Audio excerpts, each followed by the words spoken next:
প্রিয় বিএসসি এবং বিকমের ফার্স্ট সেমিস্টারের ছাত্রছাত্রীরা, আজকে আমি যে বিষয় নিয়ে আলোচনা করব সেটি হচ্ছে আমাদের যে কমন ভ্যালু অ্যাডেড কোর্স রয়েছে, সেই কমন ভ্যালু অ্যাডেড কোর্স থেকে কনস্টিটিউশনাল যে ভ্যালু সাবজেক্টটি রয়েছে, সেই ভ্যালু সাবজেক্ট থেকে আমাদের আজকে একটি গুরুত্বপূর্ণ প্রশ্নের উত্তর নিয়ে আলোচনা করব।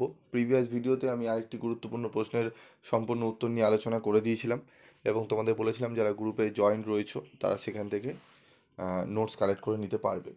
তো আজকের এই ভিডিওটি দেখো, আজকের এই ভিডিওতে আমি আরও একটি গুরুত্বপূর্ণ প্রশ্ন যেটি আসার সম্ভাবনা প্রবল রয়েছে। তো কি প্রশ্ন সেটি দেখতেই পাচ্ছ তোমরা, যে ভারতীয় সংবিধানে বর্ণিত মৌলিক অধিকারগুলি আলোচনা করো। তো ভারতের মূল সংবিধানের 12 থেকে 35 নম্বর ধারায় মৌলিক অধিকারগুলি বিস্তারিত আলোচনা করা হয়েছে। প্রকৃতপক্ষে মৌলিক অধিকার হলো একটি সমাজ কর্তৃক ও রাষ্ট্র কর্তৃক বাস্তবায়িত দাবি। মৌলিক অধিকার হলো কোনো রাষ্ট্র এবং কোনো ব্যক্তির মধ্যে সম্পর্ক নিয়ন্ত্রণের জন্য আইনগতভাবে বলবৎ অধিকার। ভারতের মূল সংবিধানে 7টি মৌলিক অধিকার থাকলেও 1978 এর 44তম সংবিধান সংশোধনের সময় সম্পত্তির অধিকার ধারা 31 এই মৌলিক অধিকারটি মূল সংবিধান থেকে বাদ দেওয়া হয়েছে। তাই বর্তমানে 6টি মৌলিক অধিকার আছে। এগুলি হলো সাম্যের অধিকার, স্বাধীনতার অধিকার, শোষণের বিরুদ্ধে অধিকার, ধর্মীয় স্বাধীনতার অধিকার, সম্পত্তির অধিকার। বর্তমানে এই অধিকারটি থেকে বাদ দেওয়া হয়েছে, এটি এখন আইনি অধিকার ধারা। ঠিক আছে। 5 সংস্কৃতি ও শিক্ষা বিষয়ক অধিকার। 6 হচ্ছে সাংবিধানিক প্রতিবিধানের অধিকার।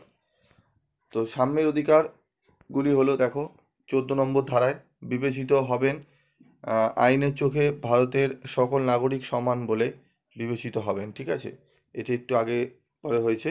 15 নম্বর ধারা জাতি, ধর্ম, বর্ণ, লিঙ্গের ভিত্তিতে কোনো নাগরিককে অতিরিক্ত সুযোগ দেওয়া হবে না।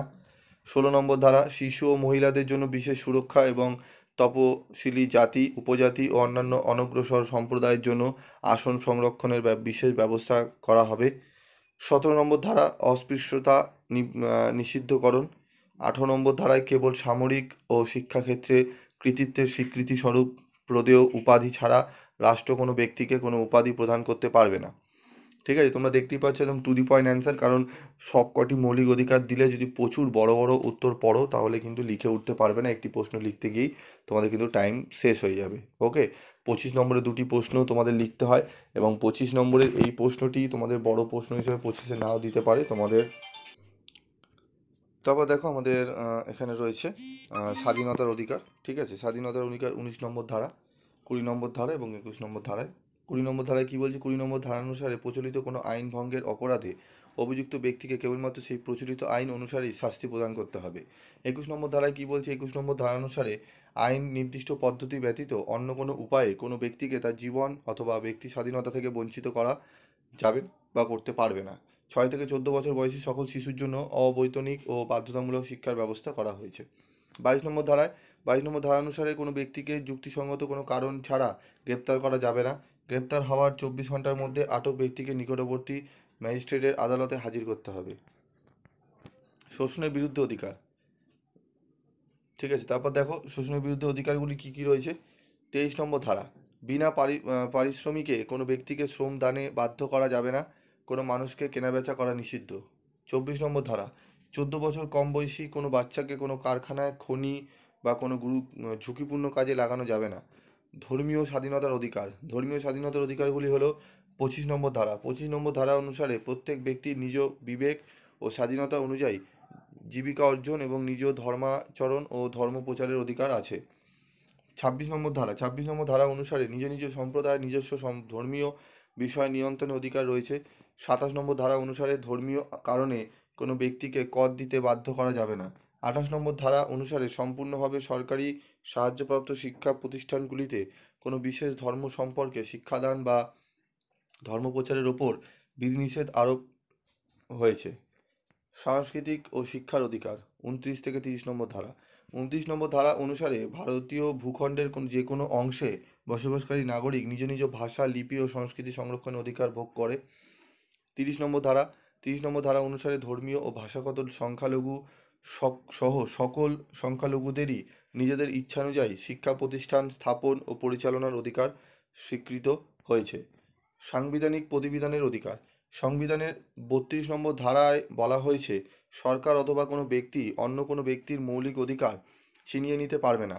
যদি এমন কিছু ঘটে তাহলে ওই ব্যক্তি কোর্টের দ্বারস্থ হতে পারে। কোর্টে ওই ব্যক্তির মৌলিক অধিকার রক্ষা করার জন্য লেখ্য জারি করতে পারে। তো এই ছিল আমাদের টোটাল 6টি মৌলিক অধিকার। আমি তোমাদের একদম টু দি পয়েন্ট অ্যান্সার সহ আলোচনা করে দিলাম। যদি তোমাদের মনে হয় আরও কিছু পয়েন্টস তোমরা অ্যাড করতে পারো, চাইলে তোমরা করতে পারো। তবে একটাই কথা বলবো, টাইম মেনটেন করে করবে। এমন বড় উত্তর বানাবে না 25 নম্বর, মানে 15+10 করে দেয় 15 নম্বরের জন্য, 20 নম্বরের জন্য, কিন্তু এটি আইডিয়াল উত্তর। ঠিক আছে, সমস্ত কিছু টু দি পয়েন্টে কিন্তু তুমি এখানে কিন্তু আলোচনা করে দিলাম তোমাদের। ঠিক আছে, তো এমনভাবে বাড়াবে না বেশি, যাতে তোমরা লিখতে লিখতে একটা 25 নম্বর লিখতে লিখতে তোমাদের টাইম চলে যায়। ঠিক আছে, তাই বা 15 নম্বর ধরো এটা দিয়েছে আর এর সঙ্গে আরেকটি 10 নম্বর অ্যাড করেছে, তোমরা এই 15 নম্বর লিখতে লিখতেই তোমরা অর্ধেক টাইম নিয়ে নিলে, তাহলে কিন্তু বাকিগুলো শেষ করতে পারবে না। তাই উত্তরের কোয়ালিটি কিন্তু তোমাদের একটু ভালো করে গুছিয়ে করলে তোমরা দেখবে মনে রাখতেও তোমাদের সুবিধা হবে। যেহেতু এটি বড় একটি আহ, উত্তর হয়, বড় প্রশ্ন আসে, বিশেষ করে যারা সায়েন্স নিয়ে পড়ে, যারা কমার্স নিয়ে পড়েছে, তাদের জন্য এই সাবজেক্টটি একটু ডিফিকাল্ট হয়ে যায়, কারণ বড় অনেক উত্তর, কারণ তারা তো বড় উত্তর পড়ার অভ্যাস এরকম থাকে না। আর্টসের অনেক সময় থাকে, কেন 8-10 নম্বরের প্রশ্ন পড়ে আসে, তাই একটা প্রবলেম হয়। তো উভয় স্ট্রিমেদেরই বলবো একটু গুছিয়ে বুদ্ধি খাটিয়ে তোমাদের কিন্তু পড়তে হবে এই সাবজেক্টটি, নাহলে কিন্তু সাপ্লি কিন্তু হয়ে যেতে পারে। ঠিক আছে, আর তোমরা যদি মনে করো এরকম আদর্শ উত্তরের কোয়ালিটির উত্তরের নোটস তোমরা নিতে চাও, তাহলে অবশ্যই 7278981430 এই নাম্বারে যোগাযোগ করে নিও। আজকের মতো এটুকুই, দেখা হচ্ছে পরবর্তী ভিডিওতে। সকলে ভালো থাকবে, সুস্থ থাকবে।